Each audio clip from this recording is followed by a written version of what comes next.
Richard John Bingham was the 7th Earl of Lucan, commonly known as Lord Lucan. He was the great-great-grandson of George Charles Bingham, the 3rd Earl of Lucan, who led the disastrous charge of the Light Brigade. An evacuee during the Second World War, Lucan returned to attend Eton College and served with the Coldstream Guards in West Germany from 1953 to 1955. Having developed a taste for gambling, he played backgammon and bridge, and was an early member of the exclusive group of rich British gamblers at the Clement Club. Lucan's losses often exceeded his winnings, yet he left his job at a London-based merchant bank and became a professional gambler. Considered for the role of James Bond, Lucan was known for his expensive tastes, and he raced powerboats and drove an Aston Martin. In 1963, Lucan married Veronica Duncan, with whom he had 3 children. The couple moved home to 46 Lower Belgrave Street in Belgravia in 1967. After the marriage collapsed in late 1972, he moved out to a nearby property. A bitter custody battle ensued, which Lucan eventually lost. Apparently obsessed with regaining custody of his children, Lucan began to spy on his wife and record their telephone conversations. This fixation, combined with mounting legal expenses and gambling losses, had a dramatic effect on Lucan's life and personal finances. On the 7th of November 1974, Sandra Rivett, the nanny of Lucan's children, was unalived in the Lucan family home. A wounded Lady Lucan burst into the plumber's arms, saying that she had been attacked by her husband and that he admitted to unaliving Rivett. Lord Lucan had, by then, telephoned his mother asking her to collect his children and drove to visit a friend in Uckfield, East Sussex. To his mother and friend, he said he had intervened with an assailant attacking his wife. Lucan also penned a letter. On the 8th of November, Lucan drove off. The car was found abandoned in New Haven, its interior stained with blood, and its boot containing a piece of bandaged lead pipe similar to the one found at the crime scene. Despite police issuing a warrant for his arrest, Lucan was never found. At the inquest into Rivett's death, held in June 1975, the jury returned a verdict naming Lucan as the killer. Lucan was declared legally dead in 1999, and a death certificate was issued in 2016, allowing his title to be inherited by his son George. Lucan's involvement in Rivett's murder and his fate remain a subject of debate, various theories and continuing research. Richard John Bingham was born on the 18th of December 1934 at 19 Bednick Street, Marylebone, London. He was the second child and elder son of George Bingham, the 6th Earl of Lucan, and his wife Caitlin Elizabeth Ann Dawson. A blood clot found in his mother's lung forced her to remain in a nursing home, so John, as he became known, was initially cared for by the family's nursemaid, Lucy Sellers. Aged 3 years old, John attended a prep school in Tite Street with his elder sister Jane. In 1939, with the Second World War approaching, the two were taken to a relative in the safety of Wales. In 1940, they were joined by their younger siblings, Sally and Hugh. The Lucan children travelled to Toronto, Canada, moving shortly thereafter to Mount Kisco, New York. They stayed for 5 years with multi-millionairess Marcia Brady Tucker. John was enrolled in the Harvey School and spent summer holidays away from his siblings at a summer camp in Adirondack Mountains. While in the US, John and his siblings lived in grandeur and wanted for nothing. But on their return to England in February 1945, they were faced with the stark realities of wartime Britain.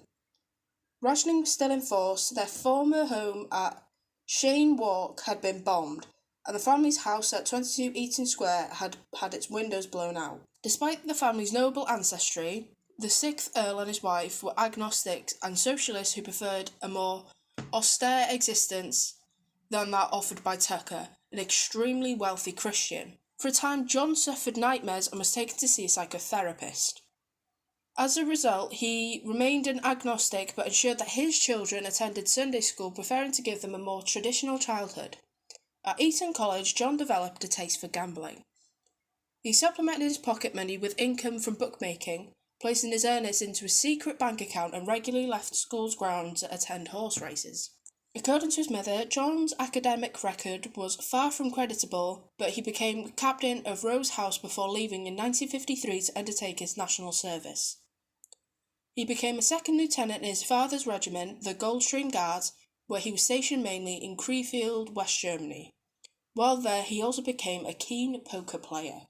On leaving the British Army in 1954, Lucan joined William Brandt's Sons & Co., a London-based merchant bank, on an annual salary of £500. In 1960, he met Stephen Raphael, a rich stockbroker who was a skilled backgammon player.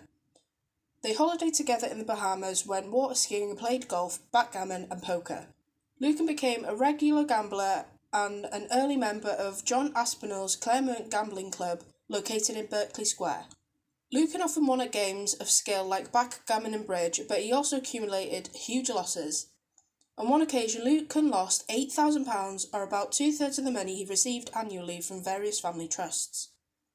On another disastrous night at the casino, he lost £10,000. His uncle by marriage, stockbroker John Bevan, helped him to pay that particular debt, and Lucan repaid his uncle 2 years later. Lucan left Brands around 1960, shortly after he had won £26,000 playing Chemin de Fer. A colleague had been promoted before him, leading Lucan to leave his job in protest, saying, "Why should I work in a bank when I can earn a year's money in one single night at the tables?" Lucan travelled to the US, where he played golf, raced powerboats and drove his Aston Martin around the West Coast. He also visited his elder sister Jane and his former guardian Maria Tucker. On his return to England, he moved out of his parents' home at St John's Wood and into a flat at Park Crescent. Lucan met his future wife Veronica Duncan in early 1963. She was born in 1937 to Major Charles Moorhouse Duncan and his wife, Thelma. Veronica's father had died in a car accident when she was young, after which the family moved to South Africa. Her mother remarried and a family returned to England, where her new stepfather became a manager of a hotel in Guildford. With her sister Christina, she was educated at St Swithin's School, Winchester. After displaying a talent for art, Veronica went to study at an art college in Bournemouth. The two sisters later shared a flat in London, where Veronica worked as a model and the latter a secretary. Christina's marriage to William Shand Keith introduced her to the London high society, and it was at a golf club function in the country that Veronica and Lucan first met. News of their engagement appeared in the Times and the Daily Telegraph newspapers on the 14th of October 1963, and the two were married at the Holy Trinity Church, Brompton, on the 20th of November. Lucan's already embattered finances were given a welcome boost by his father, who provided him with a marriage settlement designed to finance a larger family home and any future additions to the Lucan family. Lucan repaid some of his creditors and purchased 46 Lower Belgrave Street in Belgravia, redecorating it to suit Veronica's tastes. 2 months after the wedding, on the 21st of January 1964, Lucan's father died of a stroke. In addition, he reputed £250,000 inheritance. Lucan acquired his father's titles: Earl of Lucan, Baron Lucan of Castlebar, Baron Bingham of Melcombe Bingham, and Baronet Bingham of Castlebar. His wife became the Countess of Lucan.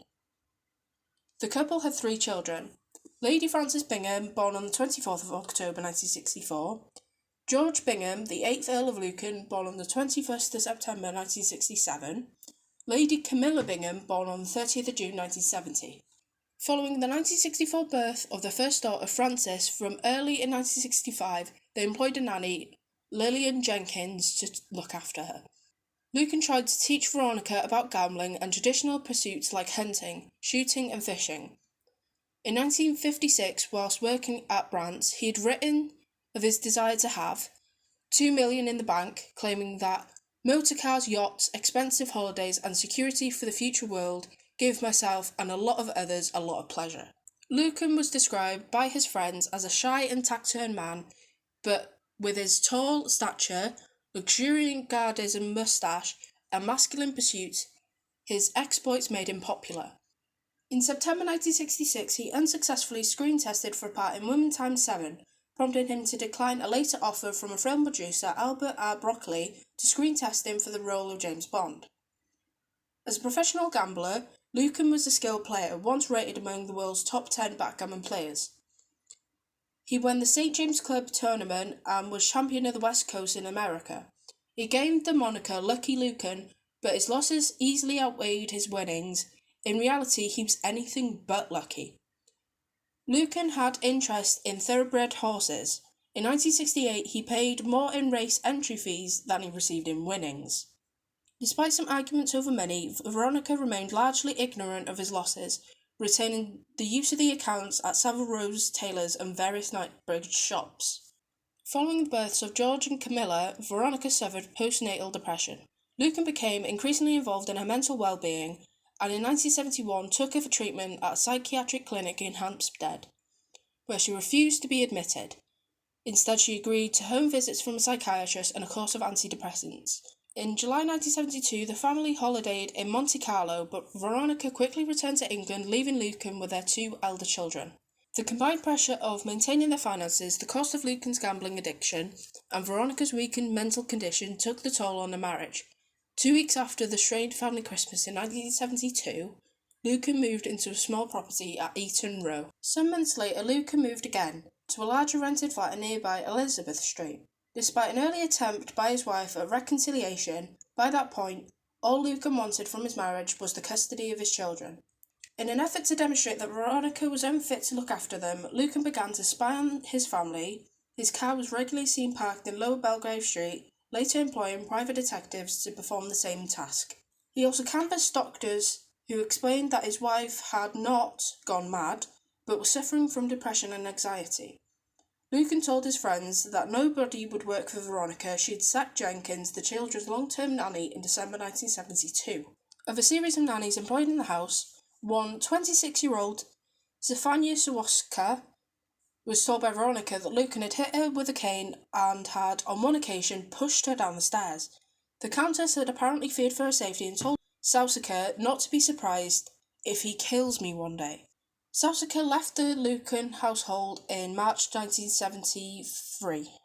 While with 2 of the children near Grosvenor Place, she was confronted by Lucan and 2 private detectives.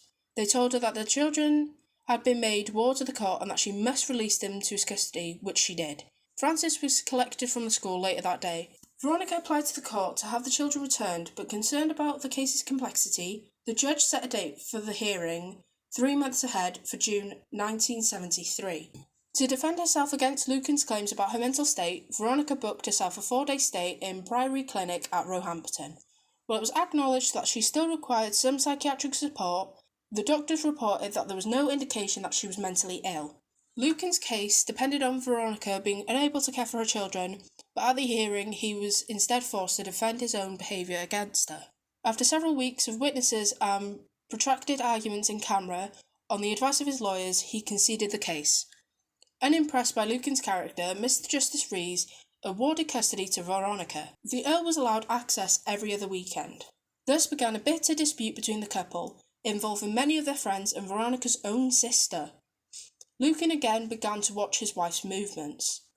He recorded some of their telephone conversations with a small Sony tape recorder and played excerpts to any friends that would listen. He also told them and his bank manager that Veronica had been spending money like water. Lucan continued to pay her £40 a week and may have cancelled their regular food order with Harrods. He delayed payment to the milkman and, knowing that Veronica was required by the court to employ a live-in nanny, the childcare agency. With no income of her own, Veronica took a part-time job in the local hospital. A temporary nanny, Elizabeth Murphy, was befriended by Lucan, who bought her drinks and asked her for information on his wife. He instructed his detective agency to investigate Murphy, looking for evidence that she was failing in her duty of care for his children. This they found. He dispensed with the detective agency's services when they presented him with the bills amounting to several £100s. Murphy was later hospitalised with cancer. Another temporary nanny, Christabel Martin, reported strange telephone calls to the house, some with heavy breathing and some with a man asking for non-existent people. Following a series of temporary nannies, Sandra Rivet started work in late 1974. Sandra Eleanor Rivet was born on the 16th of September 1945, the third child of Albert and Eunice Hensby. The family moved to Australia when she was 2 years old, but returned in 1955. Sandra was a popular child, described at school as intelligent, although she does not excel academically. She worked for 6 months as an apprentice hairdresser before taking a job as a secretary in Croydon. After a failed romance, Sandra became a voluntary patient at a mental hospital near Red Hill, Surrey, where she was treated for depression. She became engaged to a builder named John and took a job as a children's nanny for a doctor in Croydon.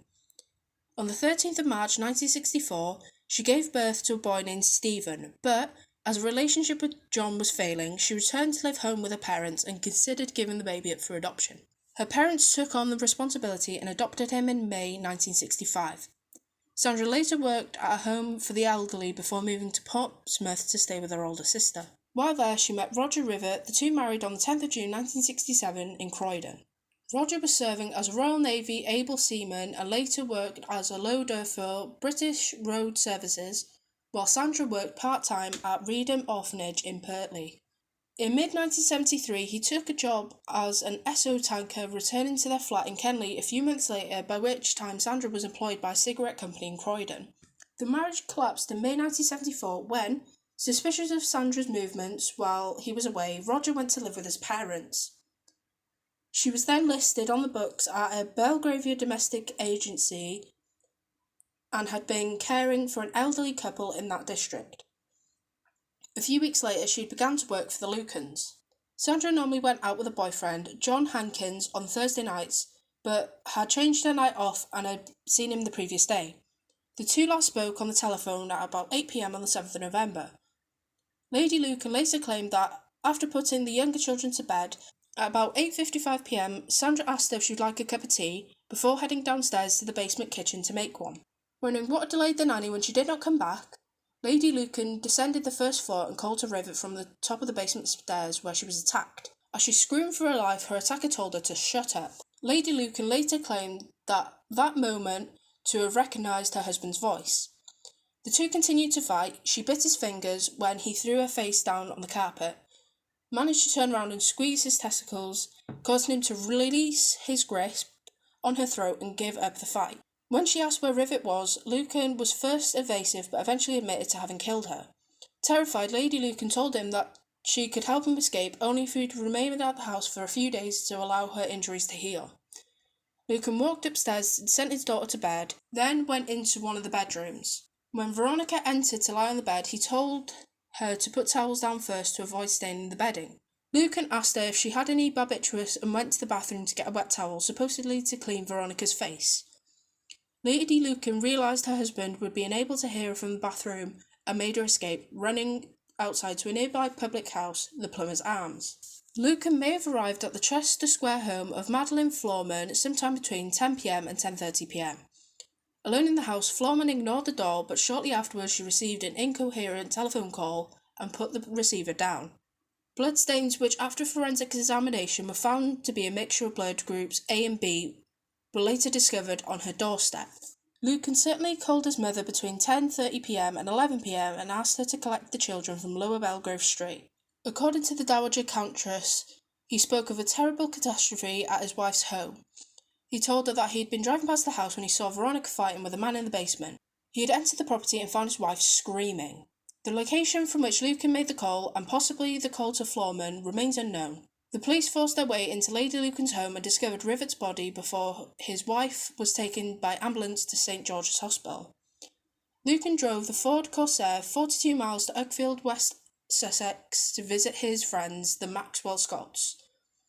Susan Maxwell Scott's meeting with Lucan was his last confirmed sighting. By the time Detective Chief Superintendent Roy Ranson arrived at Lower Belgrave Street early on the 8th of November, the divisional surgeon had pronounced Rivett dead, and forensic officers and photographers had been called to the property. Other than the front door, which the first two officers on the scene had kicked in, there was no sign of forced entry. A bloodstained towel was found in Veronica's first-floor bedroom. The area around the top of the basement stairs were heavily bloodstained. A blood-stained lead pipe lay on the floor. Pictures hanging from the staircase walls were askew, and a metal banister rail was damaged. At the foot of the stairs, 2 cups and saucers lay in a pool of blood. Rivett's arm protruded from the canvas sack, which lay in a slowly expanding pool of blood. The light fitting at the bottom of the stairs was missing its bulb. One was noted nearby on a chair. Blood was also found on various leaves in the adjoining rear garden. Officers also searched 5 Eaton Row, into which Lucan had moved in early 1973. Interviewed his mother, whom he had called to take the children to her home in St John's Wood, and searched his last address at 32A Elizabeth Street. Nothing untoward was found on the bed. A suit and shirt lay alongside a book on Greek shipping millionaires, and Lucan's wallet, car keys, money, driving licence, handkerchief and spectacles were on the bedside table. His passport was in the drawer and his blue Mercedes-Benz parked outside, its engine cold and battery flat. Ranson then visited Lady Lucan at St. George's Hospital. Although heavily sedated, she was able to describe what had happened to her. A police officer was left to guard her should her assailant return. Rivet's body was taken to the mortuary and search was undertaken of all local basement areas and garden skips and open spaces. After removing her corpse from the canvas sack and beginning the post-mortem examination, pathologist Keith Simpson told Ransom that he was certain that Rivet had been killed before her body was placed in the sack, and that in his opinion, the lead pipe found at the scene could be the murder weapon. Her estranged husband, Roger, had an alibi for the night concerned and was eliminated from police inquiries. Other male friends and boyfriends were questioned and discounted as suspects. Rivet's parents confirmed that she had a good working relationship with Lady Lucan and was extremely fond of the children. Meanwhile, Lucan had yet to make an appearance, and so his description was circulated to police forces across the country. Newspapers and television stations were told only that Lucan was wanted by the police for questioning. Hours earlier, Lucan had again called his mother at about 12:30 a.m. He told her that he would be in touch later that day, but declined to speak with a police constable who had accompanied her to a flat.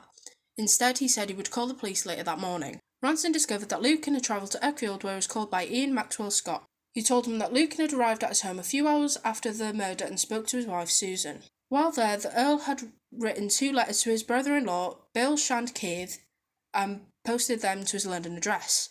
Maxwell Scott also called Shandkeith at his country house near Leighton Buzzard and told him about the letters, prompting the latter to immediately drive to London to collect them.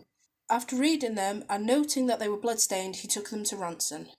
When asked why she did not immediately inform the police of Lucan's presence, Susan said that she had not seen any newspapers or television news, or listened to any radio broadcast that might have warned her of the importance of his visit. Meanwhile, Lucan's children were taken to their aunt, Lady Sarah Gibbs, to a home in Guilsborough, Northamptonshire, where they would remain for several weeks. On the day Lady Lucan was discharged from hospital, a High Court hearing confirmed that the children would return to live with her. Repeated press intrusions later forced the family to move to a friend's home in Plymouth. The Ford Corsair that Lucan had been seen driving, and whose details had the previous day been circulated across the country, was found on the 10th of November in Norman Road, New Haven, about 16 miles from Uckfield. In his boot was a piece of lead pipe covered in surgical tape and a full bottle of vodka. The car was removed for forensic examination. Later statements from 2 witnesses suggest that it was parked there sometimes between 5 a.m. and 8 a.m. on the morning of the 8th of November. Its owner, Michael Stoop, also received a letter from Lucan delivered to his club at the St. James's. However, Stoop threw the envelope away, and it was therefore not possible to check the postmark to see where it had been sent. Ranson suspected a suicide, but a thorough search of New Haven Downs was judged impossible. A partial search was made using tracker dogs, but all that was found were skeletal remains of a judge who had disappeared years earlier. Police divers searched the harbour, and a partial search using infrared photography was undertaken the following year to no avail. A warrant for Lucan's arrest to answer charges of murdering Sandra River and attempting to murder his wife was issued on the 12th of November. Descriptions of his appearance, already issued to police forces across the UK, were then issued to Interpol. The scientific examination of the lead pipes found at the murder scene and in Corsair's boot revealed traces of blood on the pipe from 46 Lower Belgrave Street. This provided to be a mixture of Lady Lucan's blood group A and Rivet's B blood. Hair belonging to Lady Lucan was also found on the pipe, but none belonging to Rivet. The pipe found inside the Corsair had neither blood nor hair on it. Home Office scientists were unable to prove conclusively that both pipes were cut from the same longer piece of piping, although they thought it likely. The tape wrapped around was similar, but those two could not be conclusively linked. The letters written to Keith was stained with blood and considered to be from both women. The letter to Stoop had no blood on it, but it was later proven that the paper it was written on had been torn from a writing pad found in the Corsair's boot. An examination of the bloodstains found inside 46 Belgrave Street demonstrated that Rivet had been attacked in the basement kitchen while Lady Lucan had been attacked at the top of the basement stairs. The bloodstains found inside the corset were of the AB blood group. The report concluded that this might have been a mixture of the blood from both women. Hair similar to Lady Lucan's was also found inside the car. The inquest into Sandra Rivett's death opened on the 13th of November 1974 and was led by the coroner for Inner West London, Gavin Thurston. 2 witnesses were called to the courtroom, which was packed with reporters. Roger Rivett, who confirmed that he had identified his wife's body, and the pathologist Keith Simpson, who confirmed that Rivett had died from being hit on the head with a blunt instrument.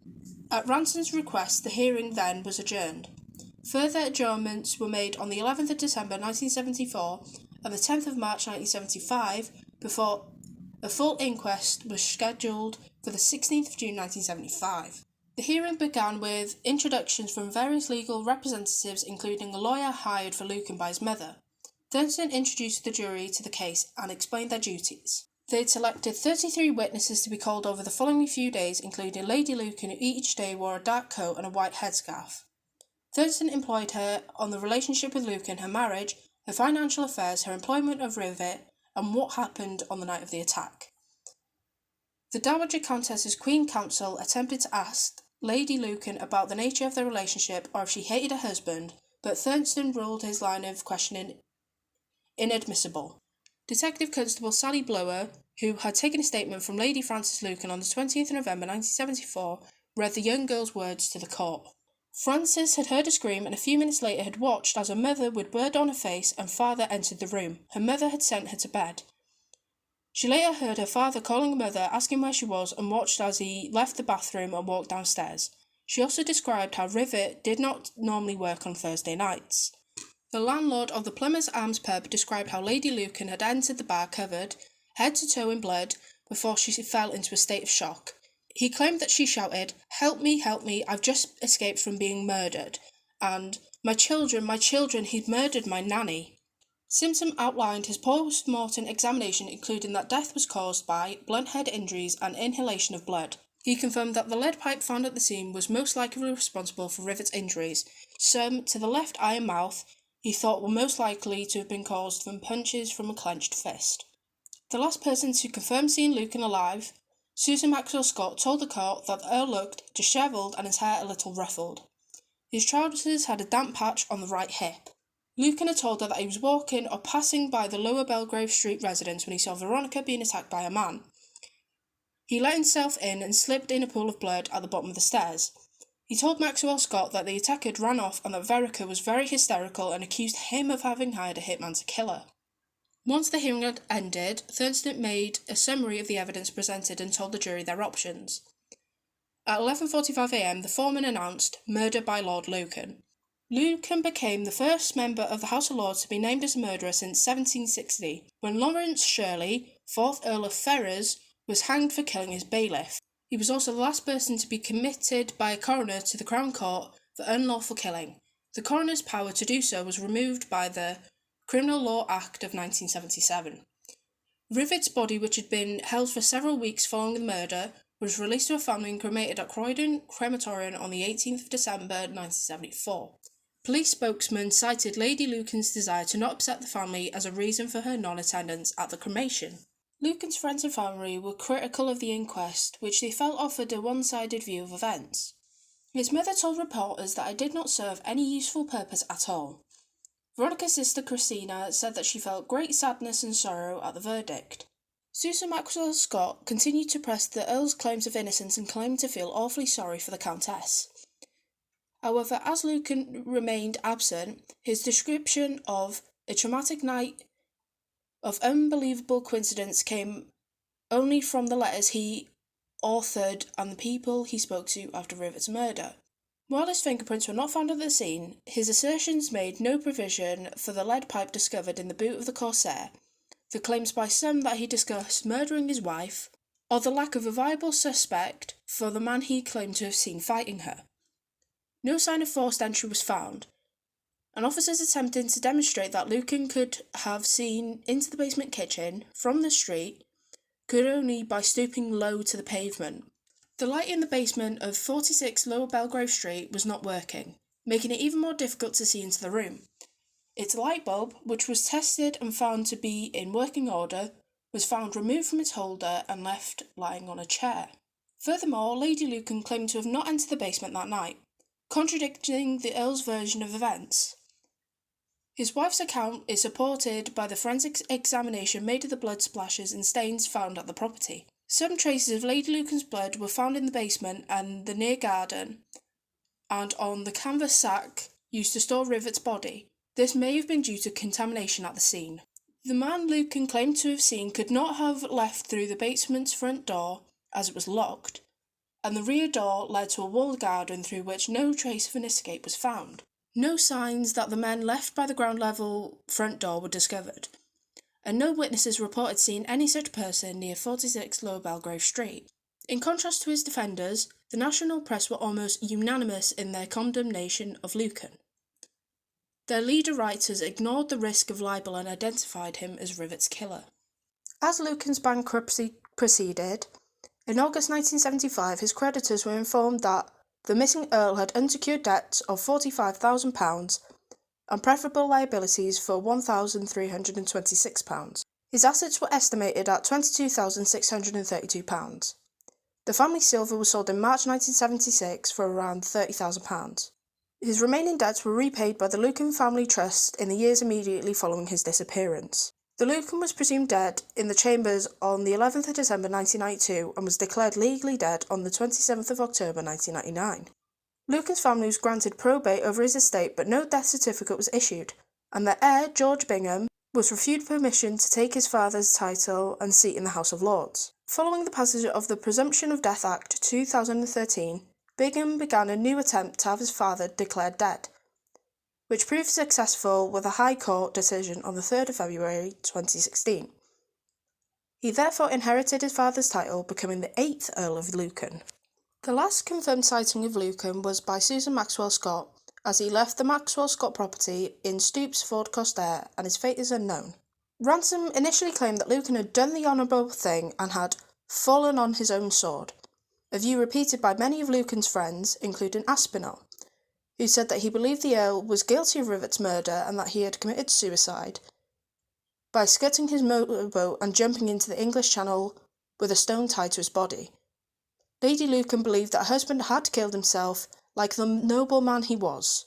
Ransom later changed his view, explaining that he considered it to be more likely that suicide was far from Lucan's thoughts, that drowning at sea was implausible, and that the Earl had moved to southern Africa. A detective who led a new investigation into Lucan's disappearance 32 years after the murder told the Telegraph that the evidence points towards the fact that the Lord Lucan left the country and lived abroad for a number of years. Susan Maxwell Scott told the author John Pearson that Lucan might have been helped out of the country by shadowy underground financiers before being judged too great a risk, killed and buried in Switzerland. Advertising executive Jeremy Scott proposed a similar theory, as he was familiar with some of the Clermont set. Lucan's disappearance has captivated the public's imagination for decades, with alleged sightings reported around the world. One of the earliest such sightings occurred shortly after the murder, but it turned out to be a British politician, John Stonehouse, who had attempted to fake his own death. The police travelled to France in June the following year to hunt another lead, but to no avail. A sighting in Colombia turned out to be an American businessman. John Miller, a bounty hunter who had previously kidnapped fugitive train robber Ronnie Briggs, claimed to have captured the Earl in 1982, but was later exposed by the News of the World as a hoaxer. In 2003, a former Scotland Yard detective thought that he had tracked the Earl to Goa, India, but the man who he had trained was actually Barry Halpin, a folk singer from Merseyside. In 2007, reporters in New Zealand interviewed a homeless British expedant whose neighbours claimed he was the missing Earl. George Bingham responded to the claims that the two eldest Lucan children were sent to Gabon in the early 1980s so that their father might secretly watch them from a distance, but denied ever visiting the country. Lady Lucan dismissed the newspaper claims of sightings as nonsense, reiterating that her husband was not the sort of Englishman to cope abroad. George and his sister Lady Camilla were not convinced that their father was responsible for Rivet's death.